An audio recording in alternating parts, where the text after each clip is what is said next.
నమస్కారం. నా పేరు బొబ్బేపల్లి సురేష్ నాయుడు. ఉమ్మడి నెల్లూరు జిల్లా తిరుపతి పార్లమెంట్లో ఉన్నటువంటి నియోజకవర్గం ఈ సర్వేపల్లి నియోజకవర్గం.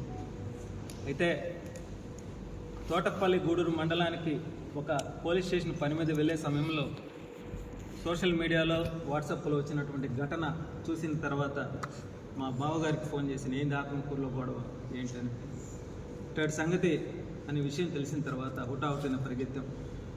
అయితే వేములపాటి అజయ్ గారికి చేతులు జోడించి నమస్కరిస్తున్నాం. మమ్మల్ని బతకనియండి, మమ్మల్ని పనిచేసుకొనియండి. కష్టపడి 5 సంవత్సరాల పాటు వైసీపీ వాళ్ళతో పోరాటం చేశాం. మేము పోరాటం చేశాం. ఇల్లు వదిలేసి కేసులు పెడితే పక్క రాష్ట్రాలకు వెళ్ళి పార్టీ ఆఫీసుల చుట్టూ తిరిగి బెయిల్ తెచ్చుకొని మళ్ళీ నిలబడ్డాం. కూటమి ప్రభుత్వం గెలిపించడంలో మా కష్టం, మా శ్రమ లోకల్గా ఉన్నటువంటి ఎమ్మెల్యేలకి, స్థానిక కూటమిల నాయకులకి తెలుసు. మీకేం తెలుసయ్యా?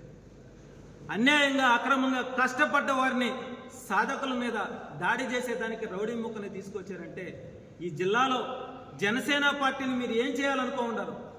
కడుపు మండిపోతుంది, కన్నీళ్ళు వస్తున్నాయి ఒక పక్క.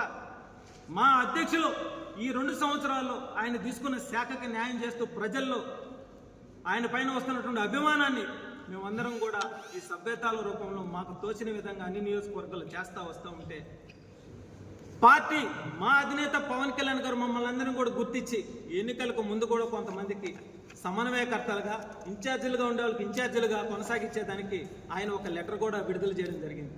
అయితే ఈ వేములపాటి అజయ్ గారు మరి మా మీద ఎందుకు నీకు ఆ కక్ష?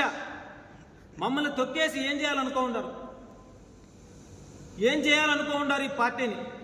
మా కష్టం, మా శ్రమని మీరు పవన్ కళ్యాణ్ గారు గుర్తించినా మీరు మాత్రం తొక్కేయాలనేటువంటి ఆలోచనతో ఉన్నట్టున్నారు. మేము ఒకటే తెలియజేస్తా ఉన్నాం. పవన్ కళ్యాణ్ గారు పిలిపించి మాతో మాట్లాడిన రోజు కూడా చెప్పాం, మేము ప్రతి ఒక్కరిని కలుపుకుంటాం. ఇటీవల కూడా గ్రూపుల్లో అందరితో కూడా కాల్ చేసి అందరం కలిసి పనిచేద్దాం రండి, బలంగా నిలబడదాం రండి, స్థానిక ఎన్నికలు మన కళ్ళ ముందున్నాయి, అందులో మనమందరం కూడా మన నియోజకవర్గాలు అన్ని పంచాయతీల్లో కూడా మన వంతు మన పర్సంటేజ్లో మనం పోటీ చేయాలా, మన పార్టీని బలపరచుకోవాలా. పార్టీని బలపరచుకుంటేనే రేపొద్దున మన అధినేత కష్టానికి ప్రతిఫలం చూపించిన వాళ్ళం అవుతాం అని చెప్పి అందరిని కలుపుకుంటా పోతుంటే ఈయన మాత్రం నిన్నటి రోజు కూడా ఒక వీడియో విడుదల చేయడం జరిగింది. ఏమనంటే ఉమ్మడి నెల్లూరు జిల్లాలో 10 నియోజకవర్గాల్లో ఆయన వర్గీయులు ఎవరైతే ఆయన పెట్టుకోమన్నాడో ఆయన వర్గీయులు అంటున్నాం. ఎందుకంటే మేము కలుపుకోపోవడానికి సిద్ధంగా ఉన్నాం, మేము కాళ్ళు పట్టుకుంటాం, కావాలంటే పార్టీ కోసం ఎవరి కాళ్ళైనా పట్టుకుంటా కష్టపడే వాళ్ళకి మాత్రమే, అంతేగాని అటు ఇటు మారే వాళ్ళది కాదు. అయితే నిన్నటి రోజు జరిగినటువంటి వీడియోలో అన్ని నియోజకవర్గాలకు సంబంధించి 200 సభ్యత్వాలు, 300 సభ్యత్వాలు